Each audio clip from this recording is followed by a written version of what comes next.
The sound of my own car keys jingling in someone else's hand was the moment I realized my daughter no longer saw me as her father, but as a burden.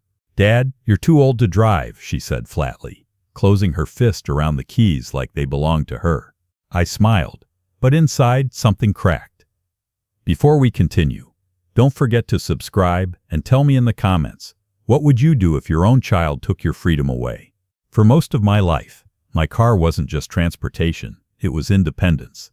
A cherry red 1972 Ford Torino, polished every Sunday morning since the day I drove it off the lot with my late wife Marie, sitting in the passenger seat, laughing like the wind itself was ours. We raised our daughter Rachel in that car.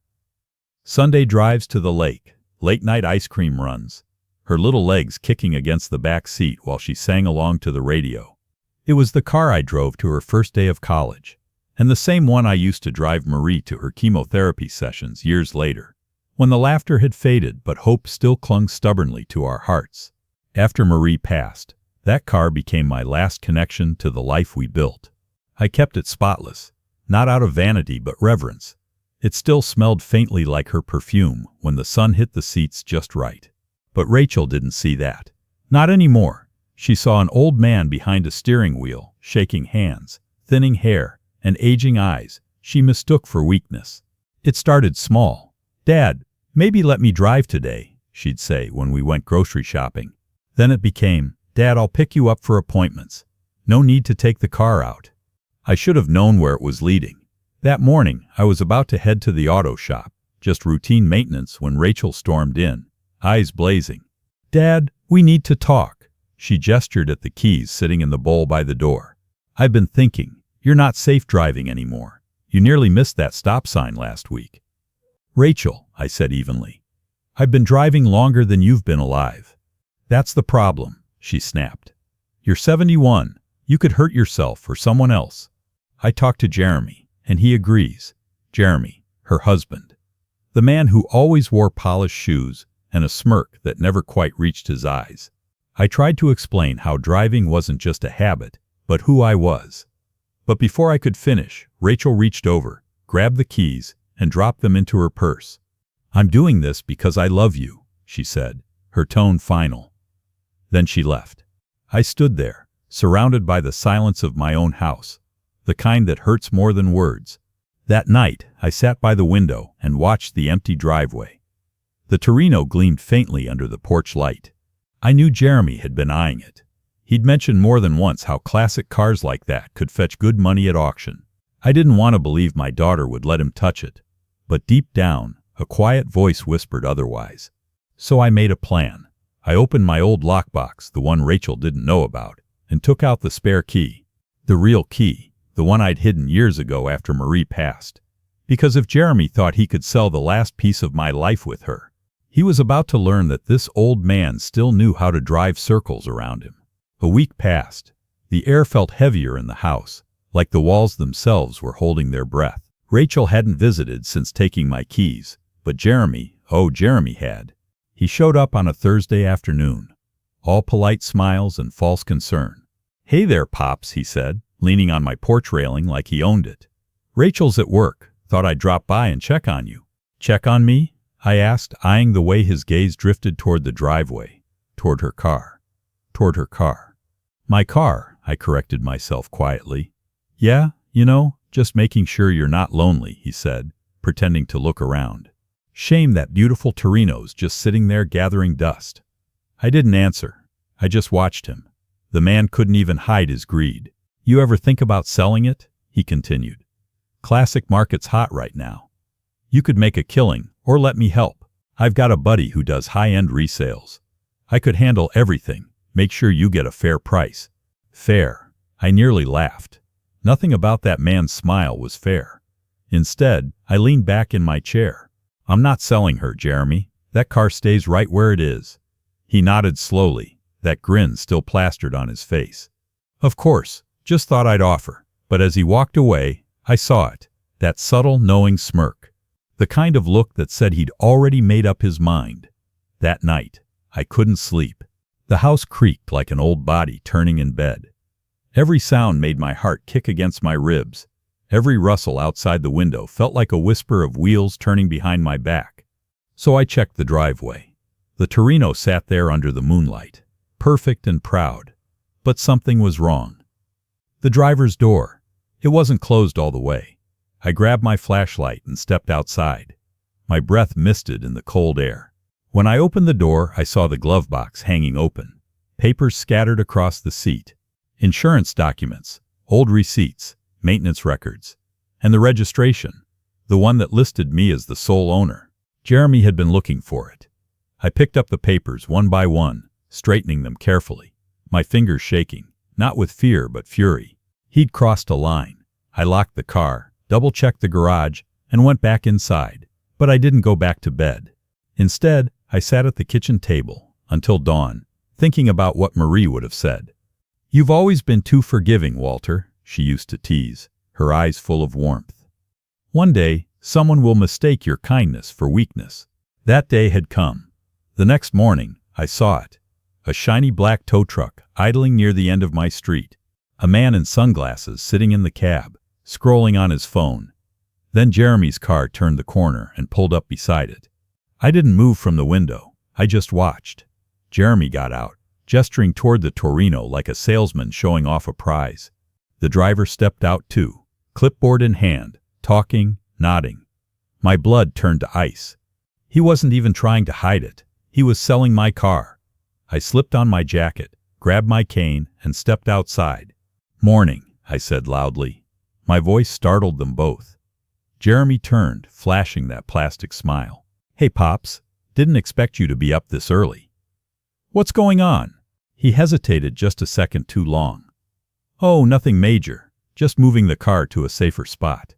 You know, before the weather gets bad. My buddy here's gonna store it for you." I walked closer. "That's funny, because the registration says she doesn't move unless I say so." The driver shifted uncomfortably. "Sir, is this your car?" "Yes," I said clearly, "and I didn't hire anyone to touch it." Jeremy's smile faltered. "Dad, come on. You don't even drive anymore. I'm trying to help." "Help?" I repeated softly. "By stealing what's mine." His jaw tightened. "You're overreacting." "Am I?" I reached into my pocket and held up my phone, the red light blinking. "I called the police 5 minutes ago. They'll be here any second." Jeremy's face drained of color. You didn't." The tow truck driver backed away. "I'm out of here, man. I don't want any part of this." Jeremy turned on me, fury flashing in his eyes. "You're a bitter old man, you know that. You can't hold on to everything forever." I met his glare calmly. "Maybe not. But I'll hold on to this." He stormed off, tires screeching as his car disappeared down the street. The tow truck followed. I stood there for a long time, watching the empty road, wind rustling the trees. My heart was pounding, but not from fear, from the rush of knowing I wasn't as powerless as they thought. Later that night, I got a call. "Rachel." "Dad," she said, her voice tight with anger. "Jeremy told me what you did. You embarrassed him. You called the police on your own family." "Family?" I repeated quietly. "Family doesn't steal from each other." "You've gone too far this time," she hissed. "If you can't act rationally, maybe it's time someone took control of everything, not just your car." The line went dead. I sat there in the dark, staring at the old photograph of me and Marie in front of that car. Her arm around my shoulders, her smile soft and certain. "Don't worry, sweetheart," I whispered. "They won't take it. Not while I'm still breathing." But I didn't know then that Jeremy wasn't finished. He was coming back. And this time, he wasn't after the car. He was after everything. That night, I barely slept. Every creak in the house sounded like footsteps. Every whisper of wind against the window felt like a warning. Rachel's voice still echoed in my head, sharp, angry, almost hateful. Maybe it's time someone took control of everything. I knew what that meant. She and Jeremy weren't done. They'd just been humiliated, and humiliation breeds something uglier than greed, vengeance. So before dawn, I went out to the garage. The Torino waited there like an old friend, bathed in the soft orange glow of the single hanging bulb. I ran my fingers along the hood, smooth as silk. Then I got to work. See, people forget that just because a man gets old doesn't mean he gets stupid. I'd spent 40 years as an electrical engineer, built alarms, security systems, automated locks, back when smart homes were still science fiction. That knowledge hadn't rusted. By noon, the Torino wasn't just a car anymore. It was a fortress. Hidden sensors under the tires, a motion-triggered camera wired straight to my laptop, and my favorite part, a GPS chip the size of a coin tucked under the dashboard. If Jeremy touched that car again, I'd know. As I worked, memories kept surfacing, uninvited but sharp. Marie, standing in this very garage, holding Rachel's tiny hand. "Your daddy's fixing the car so we can go on our trip," she'd said with that gentle smile. Rachel, maybe 7 then, had giggled, her curls bouncing. "You love this car more than us, Daddy?" I'd laughed. "No, sweetheart, I love it because it takes me to you." That moment, that small exchange, used to make me smile. Now it only hurt, because somewhere between then and now, my little girl had grown into a woman who saw me as an obstacle, not a father. The next evening, around 2:17 a.m., my phone buzzed. A notification. I froze. The camera app opened with a tap, and there he was, Jeremy, wearing dark clothes, a flashlight in one hand and a crowbar in the other. He moved carefully, like he'd done this before. He didn't know about the camera hidden in the old clock above the workbench. My heart hammered, but my mind was calm. He popped the lock on the side door, slipped inside, and went straight for the Torino. That confirmed it. He wasn't there to steal tools. He was there for her. He tried the door handle first, locked. Then he pried it open, metal screeching softly. Inside the car, he started digging around, muttering, "Where's the damn title? Where is it?" He reached under the seat, and that's when it happened. A piercing siren exploded through the garage. He jumped back, hitting his head on the roof. The crowbar clattered to the floor. Red lights flashed, my custom alarm system blaring at full volume. Jeremy cursed, fumbling for his flashlight. Then the garage door, the automatic one, slammed shut behind him. I'd programmed it that way. For 10 full seconds, I just watched from my phone screen, my heart pounding with grim satisfaction. Jeremy banged on the door, shouting, panicking. He was trapped inside like a rat in a cage. Then I called the police. When they arrived 15 minutes later, I was already standing on my porch in my robe, pretending to look confused. "Officers, I think someone's breaking into my garage." They moved fast, weapons drawn. Moments later, I heard one of them shout, "Hands where we can see them." Jeremy's voice followed, trembling, furious, humiliated. By the time they brought him out, he was handcuffed and pale. "And Mr. Walter Davis?" one of the officers asked. "This man claims he's your son-in-law." I nodded slowly. "He used to be." Jeremy glared at me, eyes burning with hatred. "You set me up." "No," I said calmly. "You set yourself up. I just installed the truth." The officers looked at each other. "Sir, you want to press charges?" I looked at Jeremy, his designer jacket smeared with grease, his pride shredded. "No," I said finally. "Let him go. Sometimes, humiliation teaches better than punishment." The cops exchanged looks, but obeyed. They let him go with a warning. Jeremy stormed off into the night without another word. But the hatred in his eyes told me everything. This wasn't over. The next morning, Rachel arrived. Face pale, hair disheveled. She didn't even knock. She just barged in. "Dad, what the hell did you do?" "I protected what's mine," I said quietly. "You humiliated my husband. The police were at our door. Do you know what that does to his job? He did that himself." Her eyes filled with tears, but not from sorrow, from anger. "You don't understand, do you? You're not just old. You're selfish. You don't care about anyone but yourself." I stared at her. "Rachel, that car, that life built this family." She shook her head. "You're impossible." Maybe Jeremy was right. Maybe it's time we talked to someone about getting you declared unfit to manage your own affairs. She turned and stormed out. I stood there in silence, her words echoing like thunder. Declared unfit. So that was their new plan. They weren't after the car anymore. They were after my entire estate. But they had no idea. I was already one step ahead.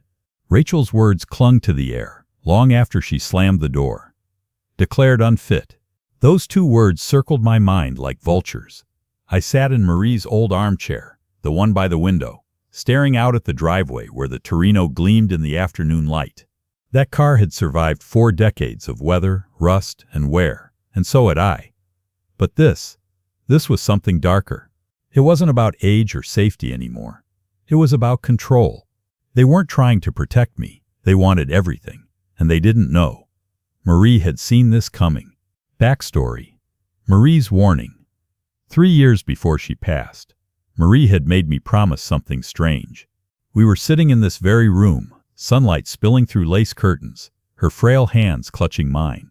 She looked me straight in the eye and said, "Walter, when I'm gone, don't trust appearances. Greed doesn't always come from strangers." I frowned, not understanding. "Rachel loves us," I said. "She does," Marie whispered. "But love bends under pressure. Promise me, you'll protect what we built." I promised. And the next day, she helped me set up what she called the safeguard. We visited our lawyer, old Mr. Feldman, a man who still used paper files and fountain pens. Marie smiled as she handed him a sealed envelope. "This," she said, "is for a future problem my husband doesn't see coming yet." I hadn't opened that envelope since the day she died. But now, I knew it was time. I pulled the old key from my desk drawer, the one to the small safe under the floorboards in the garage. Inside, wrapped in faded tissue paper, was the envelope. Marie's handwriting curled across the front. "To Walter, open when the house feels cold." It did. It felt colder than it had in years. I sat on the workbench, tore the seal, and unfolded the contents. Inside was a letter and a legal document. The letter read, "If Rachel or anyone else ever tries to take what's yours, give this to Mr. Feldman. You'll understand why when you read the second page." The second page was a revised will. Marie had rewritten everything, naming me as sole executor and trustee of our estate. But that wasn't the shock. The shock was the clause that followed. Upon Walter's passing, all assets, including the house, the car, and financial accounts, shall transfer not to Rachel or her spouse, but to a charitable trust in our family's name, benefiting widows of cancer patients. I stared at the paper, stunned. Marie had seen everything. She had known, even then, what Rachel's greed might become. The Torino, the house, the savings, all of it had been secured under my name and locked behind a trust that could never be challenged by anyone with conflicted financial interest. That phrase, I realized, described Jeremy perfectly.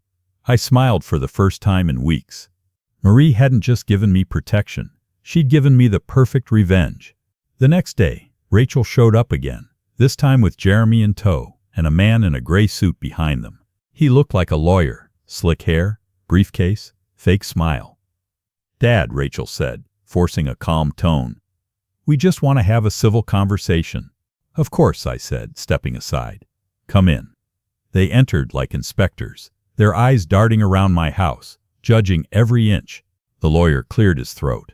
"Mr. Davis, I'm here to discuss your estate planning. Given your age, your daughter and her husband feel it's best to transfer management of your assets for your own security." Jeremy folded his arms smugly. "We just want to make sure nothing gets misplaced." "Misplaced?" I said softly. "Like my car keys?" Jeremy's jaw tightened. I let the silence stretch, then reached into the drawer and pulled out the envelope. "You know," I said, "Marie always believed in planning ahead. Turns out, she left me something. Maybe you'd like to see it." I slid the documents across the table. Rachel frowned. "What is this?" "Our updated will," I said evenly. "Yours truly, drafted 3 years before your mother died. Sealed, witnessed, and notarized. You can verify with Mr. Feldman." Jeremy's eyes scanned the paper.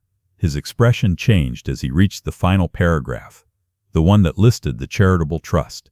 What does this mean?" he stammered.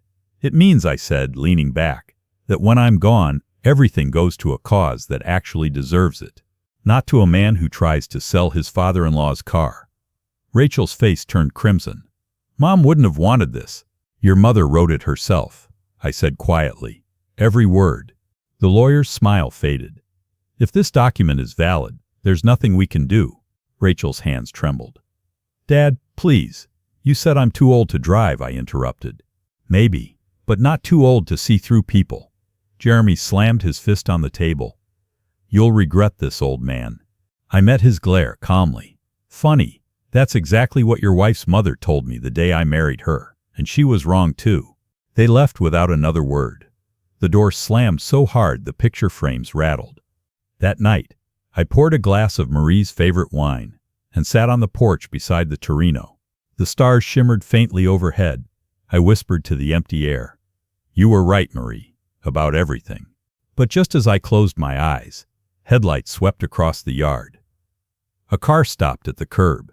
Jeremy stepped out, alone this time. His hands were clenched, and in the faint light, I saw the glint of something metallic in his grip. He wasn't done. Not by a long shot. The crunch of gravel under Jeremy's shoes was the only sound that night. The air was thick, charged, as if even the moonlight knew something terrible was about to happen. He stood at the foot of my porch, the porch I'd built with my own hands 20 years ago, staring up at me like a man ready to settle old scores. "Evening, Jeremy," I said evenly, though my pulse thundered in my throat. "Couldn't sleep?" His smile was wrong, tight and cold. "You think you're smart, don't you? Ruining Rachel's future, humiliating me. You think you won?" I didn't move.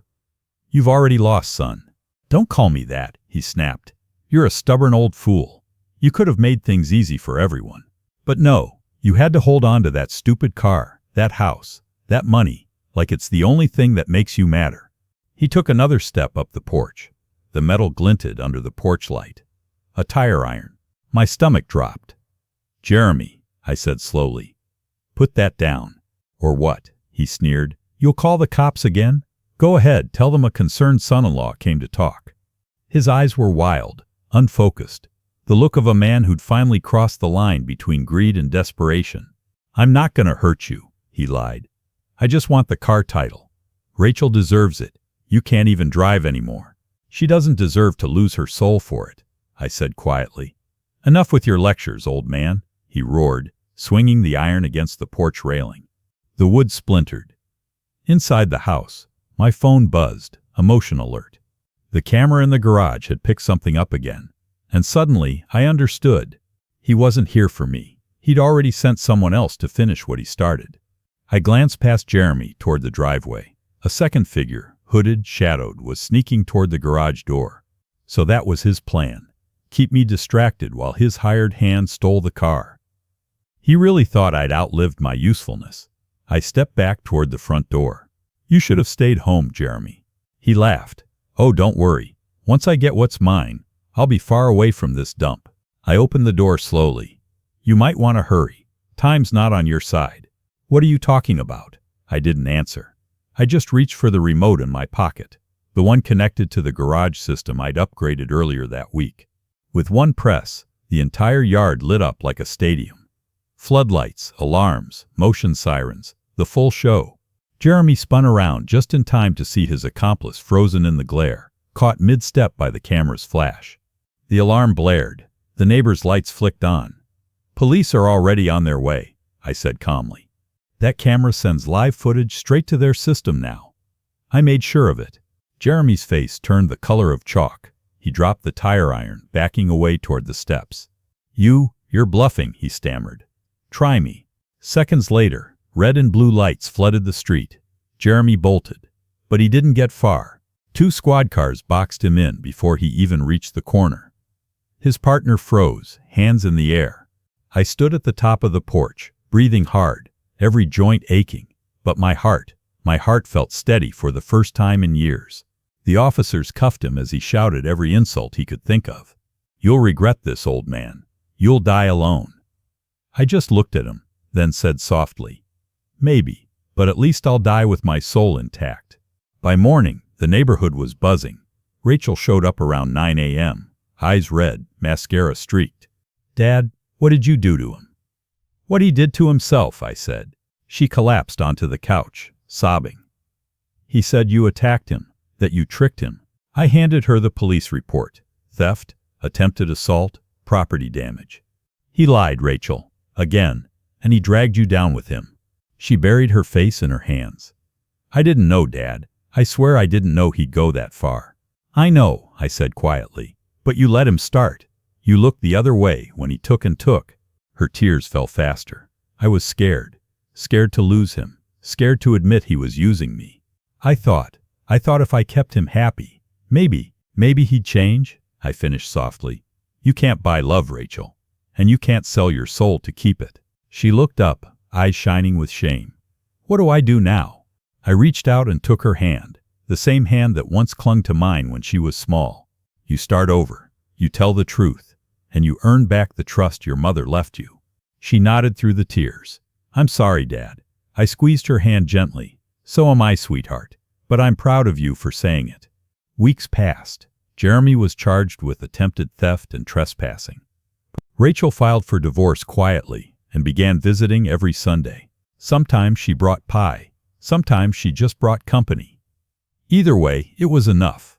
One afternoon, she stood beside me in the driveway, her hand resting on the Torino's hood. I used to hate this car, she said, smiling sadly. Thought it was the thing that kept you stuck in the past. I chuckled. And now I get it, she whispered. It's not just a car, it's Mom. It's you. It's everything we were before. I forgot who we were. We stood there in silence, the late sun glinting off the windshield. Dad, she said softly, can I take it for a drive? I handed her the key, the real key. Just don't scratch the paint. She laughed through tears, sliding behind the wheel. The engine roared to life, smooth as the day I bought it. And for a moment, I swear I felt Marie there with us, her laughter on the breeze, her warmth in the sunlight. Sometimes, the people we love forget who we are. Sometimes, they see age and mistake it for weakness. But strength doesn't fade. It just gets quieter, wiser, more patient. And when love returns after betrayal, it's stronger than before, because it's built on truth. If this story touched your heart, subscribe, like, and tell me in the comments. What would you do if your family tried to take your freedom away? Because sometimes, protecting what's yours isn't selfish. It's sacred.